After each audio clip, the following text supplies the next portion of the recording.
네, 부산의 인구 유출은 매우 심각합니다. 그 심각성, 도심 곳곳에 버려진 빈집을 보면 실감할 수 있는데요. 낡고 오래돼서 주변 미관을 해치고 안전 등 사고 위험까지 큰 빈집. 앞으로는 그대로 버려두면 해마다 이행 강제금을 물 수 있습니다. 최위지 기자가 취재했습니다. 시장 뒷골목에 빈집이 줄지어 들어서 있습니다. 한 건물 사이로는 출입을 막는 울타리가 세워져 있습니다. 낡은 빈집 한 채가 지난달 일부 무너져 구청이 강제 철거에 나선 겁니다.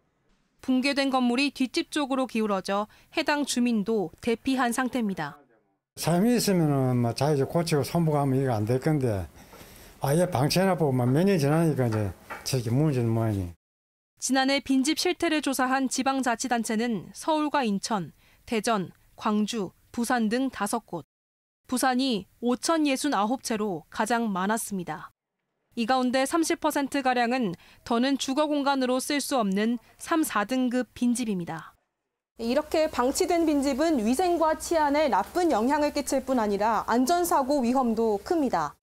특례법 개정으로 오는 10월부터는 집주인에게 1년에 2차례까지 이행 강제금이 부과됩니다.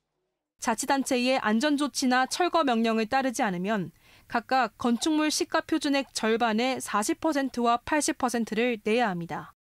재개발만 바라보면서 이렇게 악용하는 그런 사람들한테는 이런 정책도 좀 어느 정도는 유효하다고 봅니다만 능력이 좀 안 돼서 또 곁들여 방치되고 있는 집도 있기 때문에 그런 집에 대해서 정부 보조 수단을 좀 동원해서라도.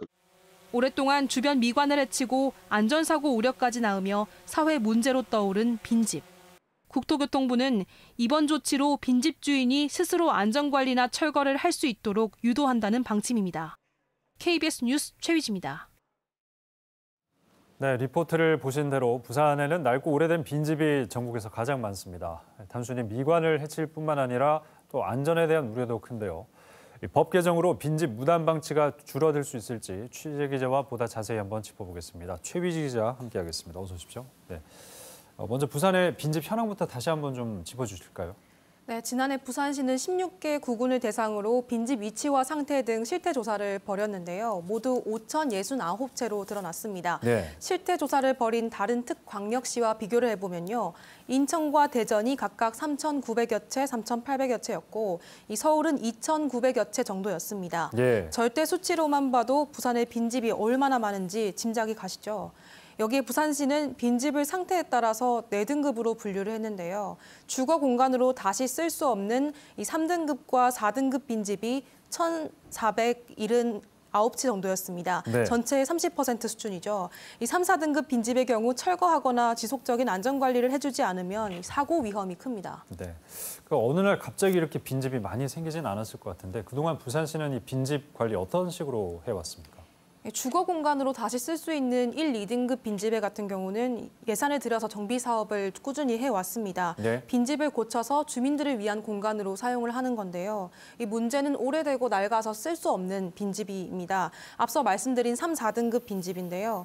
자치단체가 철거 비용을 일부 지원하기도 하지만 집주인 동의를 받는 건 쉽지 않습니다. 네. 집주인 역시 나머지 철거 비용을 부담해야 하는데 들어가는 돈이 만만찮기 때문입니다. 이럴 경우 자치단체가 직권으로 빈집을 철거할 수도 있는데요. 하지만 붕괴 등 안전사고나 범죄 발생 우려가 큰 경우 등 제한적인 상황에서만 가능합니다. 나중에 재산권 침해 논란이 불거질 우려도 있고요. 자치단체가 부담해야 할 이 막대한 예산 역시도 걸림돌입니다. 네. 그런데 지금까지 이랬는데 앞으로는 이제 위험한 빈집을 방치하는 주인들에게 이행 강제금이 부과된다면서요? 네, 그렇습니다. 예. 최근 빈집과 소규모 주택 정비에 관한 특례법이 개정됐습니다.